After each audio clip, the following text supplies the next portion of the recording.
everybody. Today I'm going to review Wilton's ATV all-terrain vise.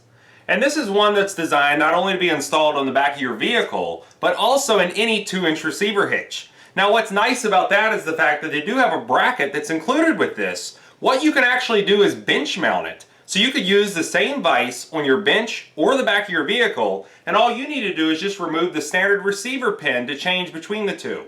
So what I'm going to do in this video is show you really the different features that they have built into this. Then we're going to do some on-the-road testing as well as other testing with it to see how it actually performs. Now they do have a couple different options as far as kits go, the first being just the vise and then the bench mount bracket for mounting it to a workbench. But let's say you want to keep this in the back of your truck, maybe you're a farmer or a road technician, they also offer a kit that includes this blow mold carrying case. Now this thing is extremely heavy duty.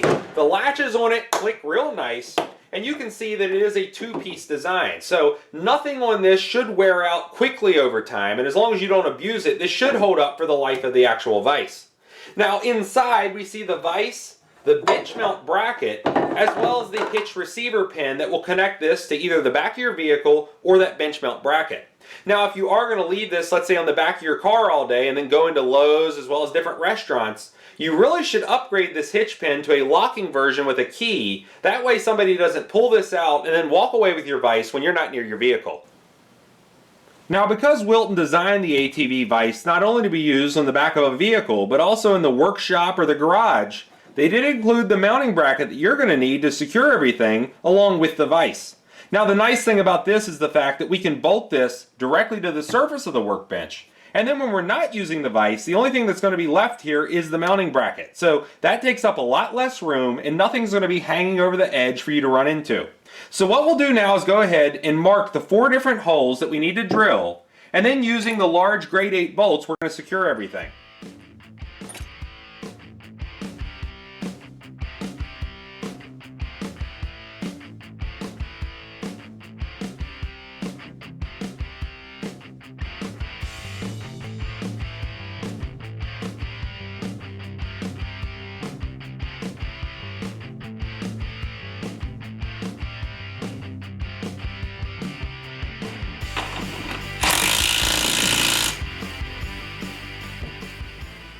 So now that we got our bracket installed, we'll just go ahead and take the ATV vise, slide it into place, take the hitch pin, push it all the way through, and then popping the pin in the other side so it doesn't accidentally pop out of there, the vise is now going to be secure. So at this point we can just open it up and we'd be ready to get to work.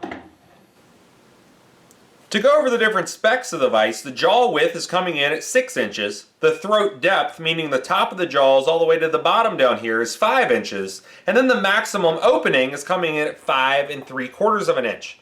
Now what's important, when we get to the end, you can see that the actual handle did stop. So it's not going to continue to unscrew and make the front of the vise fall off like some of the cheaper or older vises would. This is actually going to stop and prevent the front of this from falling off when you're out in the field or even in the workshop. Now the other thing I want to point out, this can also hold pipes because there are pipe jaws underneath down here.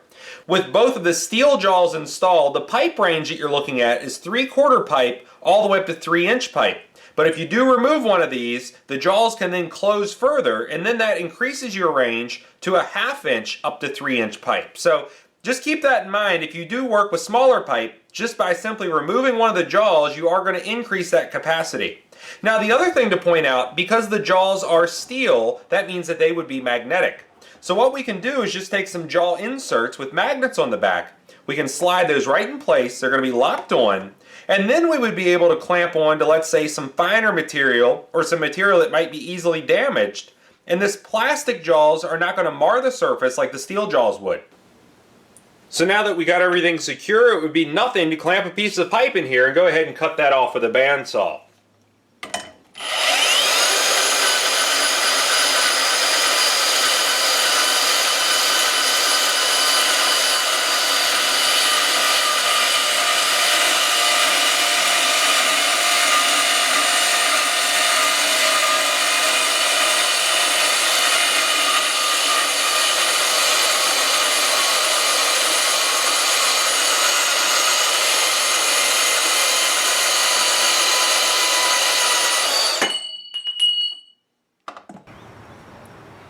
Now let's say you want to clamp something in here, but you still want to drive around with this, or you don't want the handle aiming down when you're done.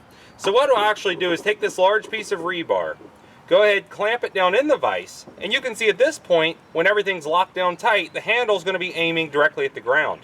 So if I did take off at this point, there's a good chance this could snag the ground as I drive, let's say, through a field, and it would rip the handle off and then damage the vise.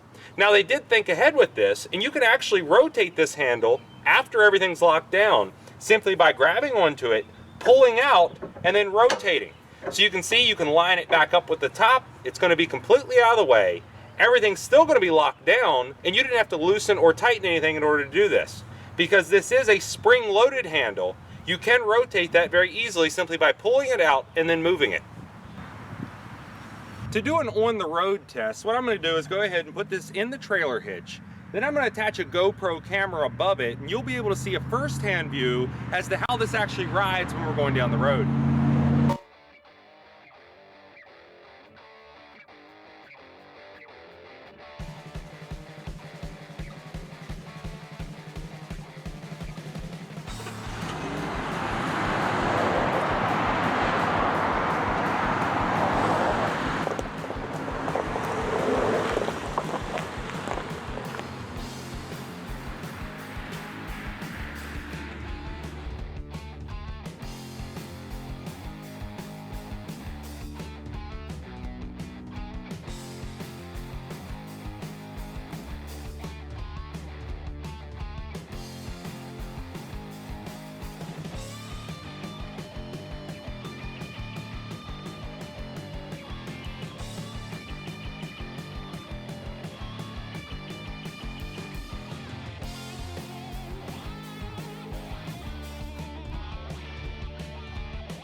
So there you go. We were able to ride around for about 15 or 20 minutes. I easily went 10 or 12 miles.